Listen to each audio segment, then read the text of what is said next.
Hello everyone! Today we're on our way to see lesser known areas in Tokyo, but we will also end our day in Shibuya, where a lot of nice anime pop-up shops have opened. But for now, we are on our way to Yanaka Ginza, and in a few minutes you will see what this place is known for and what's the theme for this day. Oh, and a bad thing happened as well, but it might be funny to use, so just wait for it. So we got off at Nippori Station, and it was such a beautiful day. Of course, I had to get my favorite peach drink first. I am so obsessed with it. If you haven't yet, you should try it when you're here. Now, we're ready to go on a short walk to reach our destination, but who minds walking when it's sunny and nice and it's such a beautiful area, right?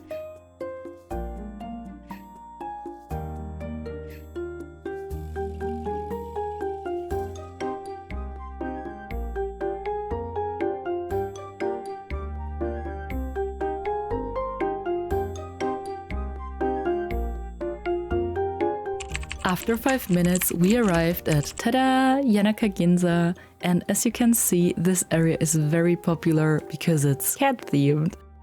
You can spend a day here and you will be looking for cat themed stuff and hidden cat Easter eggs on the street, but you can also easily miss them. There were so many details, so honestly, you can stay here for quite a long time and just try to spot all of the cats, and they even sold different cat tail treats, so if you have a cat, you can look for one that looks like your cat's tail. So cute! We spend our morning browsing through different stores and checking out the food stalls, so come here with an empty stomach, which we didn't do, and also bring a full purse to get some cute cat souvenirs. You don't have to plan the whole day for this, as it's a quite small area, so you can still do other things on the day.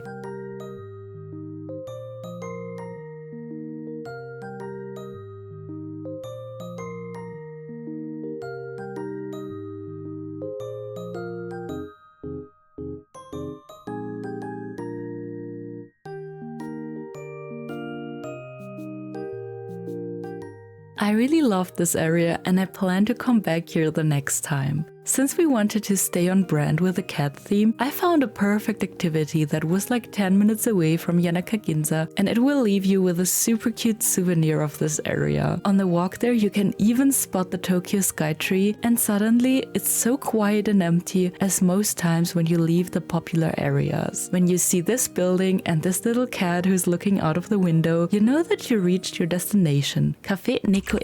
This place offers a drink menu that costs around $25 to $30, which sounds expensive, right? But the cool thing is that you can paint your own lucky cat. You can choose from different poses and different drinks, and when it arrives, I freaked out because everything was cat themed and adorable. The little paw glass and the donut were everything.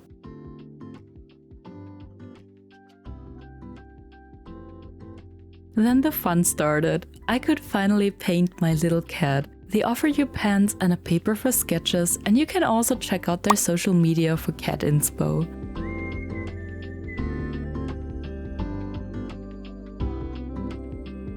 I feel like everything went really well until I had to paint the face. I was so nervous because one false move and the cat could look like trash.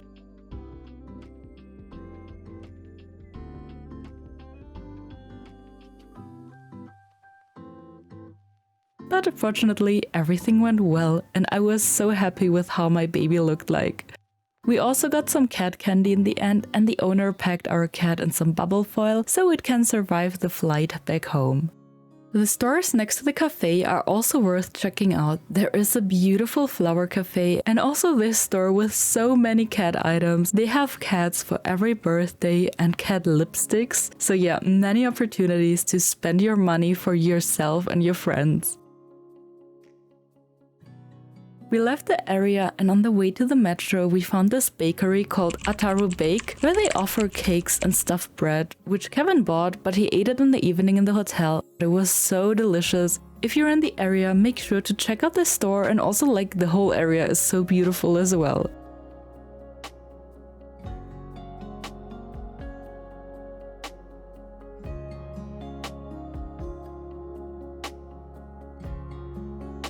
We hopped on the train, and since Harajuku was on the way to our next destination, we got out because I wanted to check if Mario and Crab still had Pokemon Crab plushies. Or why didn't we just check online, because then I'd see that the event was already over.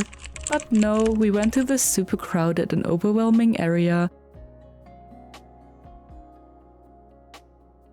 And then the bad thing happened. After years of not being the biggest pigeon fan and finally making peace with them and liking them, a pigeon had the audacity to poop on me. I was so disgusted and Kevin helped me to remove everything and I sprayed tons of disinfection on me, but I still didn't feel that well.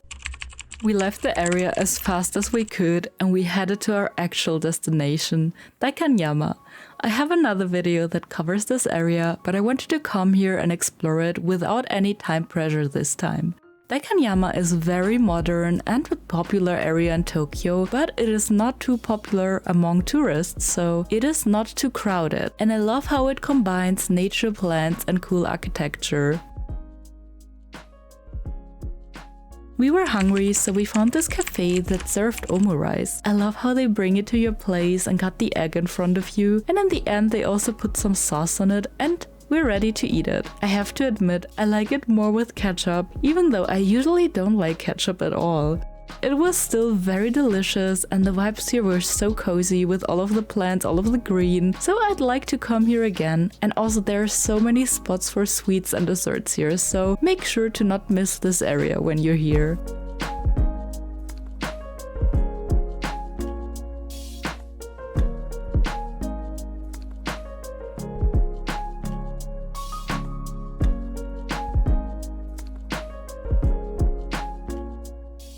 Since we were not hungry anymore, we headed to Kyu Asakura House, a traditional Japanese building that was built in the early 19th century and it even survived the Great Kanto earthquake. You have to pay a small entrance fee, which is worth it, especially if you're overstimulated, because it's such a quiet place in the middle of Tokyo and the garden is so beautiful. We took our time to explore the whole garden and then we entered the building as well.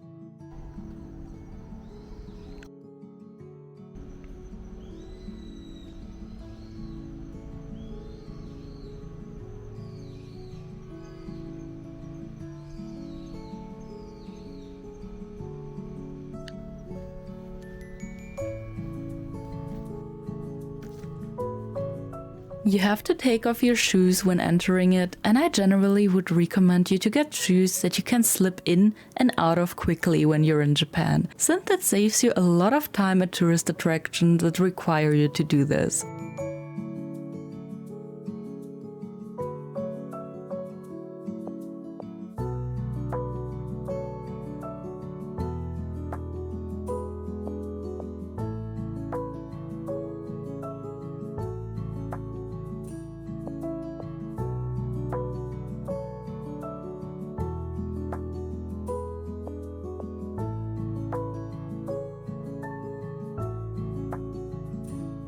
I really enjoyed this calm place and they also offered information in English, so if you're visiting Daikanyama, add this to your list.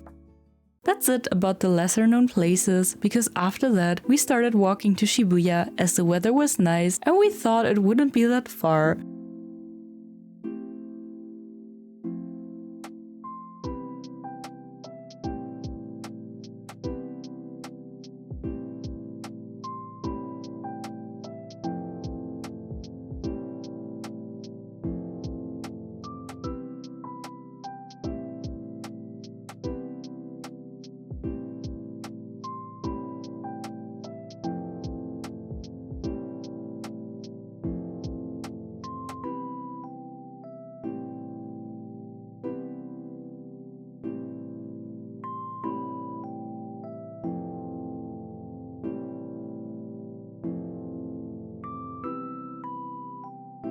We got distracted by the beauty and took a weird way just to notice that we still have a long way ahead of us and we were already tired, so I saw that there was a bus nearby and oh my god, the bus was so cute. It was very small and only had space for a few people and I was wondering why it's not crowded. But yeah, it drives around Shibuya area and you can get off at Shibuya station, which is what we did. Usually I avoid taking the bus in Japan because it can be a struggle to notice if it's the right one, but in that case it was fun and I would recommend you to take this little city bus. We headed to Shibuya Parco where they had a Kingdom Hearts pop-up shop with cool items, but I didn't buy anything in the end because everything was so pricey. I still enjoyed seeing all of the merch as I really love the games.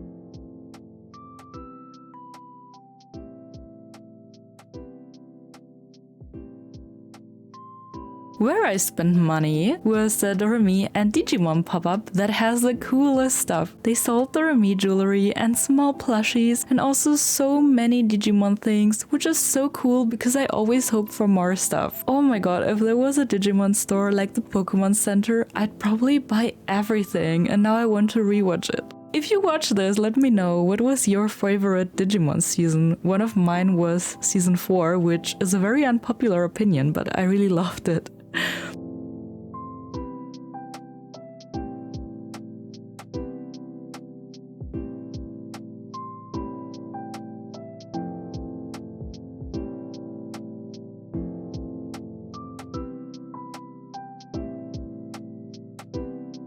Our little shopping spree ended and we headed to Shogun Burger, which wasn't as good as the brunch in Shinjuku, but we could sit outside, which is rare in Japan if you compare it to Europe, and we could watch people, which I love doing because so many people here have such a cool style. But yeah, the food was delicious as well, at least the fries.